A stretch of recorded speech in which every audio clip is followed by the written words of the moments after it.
Et vous savez très bien la place qu'occupe la diplomatie et les relations internationales avec le fait de redimensionner notre partenariat en tenant compte de nouveaux partenaires parce que le point actuel nous limitait essentiellement à 3 langues, à savoir l'arabe, l'anglais, l'espagnol en termes de traduction. Mais la réorientation actuelle de notre partenariat nous amène sur le terrain à envisager la prise en compte de 7 langues. Et au niveau de ces 7 langues, vous allez voir, il y a l'anglais, il y a l'espagnol, il y a le turc, il y a le russe, il y a l'italien, pour tenir compte de ces nouveaux partenaires au niveau desquels nous voulons renforcer cette question de partenariat en termes d'échanges internationaux et en relations diplomatiques. Et il faut dire que ce sont des interprètes traducteurs qui n'auront plus besoin de repartir à l'école. Donc, il n'y aura pas une formation de base nouvelle, mais tout de même, il y aura une formation limitée autour de 3 mois pour tenir compte de la question de la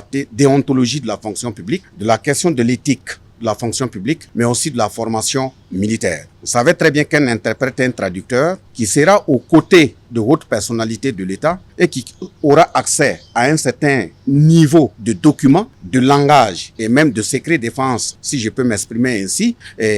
Donc, il y a nécessité de prendre en compte dans leur formation les exigences de l'information, les exigences militaires, les exigences de renseignement pour leur permettre de comprendre que toute information dans la traduction, l'interprétariat ne doit pas se retrouver sur la place publique ou dans des débits de boissons. Donc, leur formation prendra en compte l'ensemble de ces éléments. Donc, nous ferons en sorte que ça ne dépasse pas les 3 mois pour qu'il n'y ait pas un impact catégoriel au niveau de l'évolution professionnelle de ceux qui seront recrutés. Donc, ils seront limités au nombre de 11 pour cette année en tenant compte de l'impact budgétaire.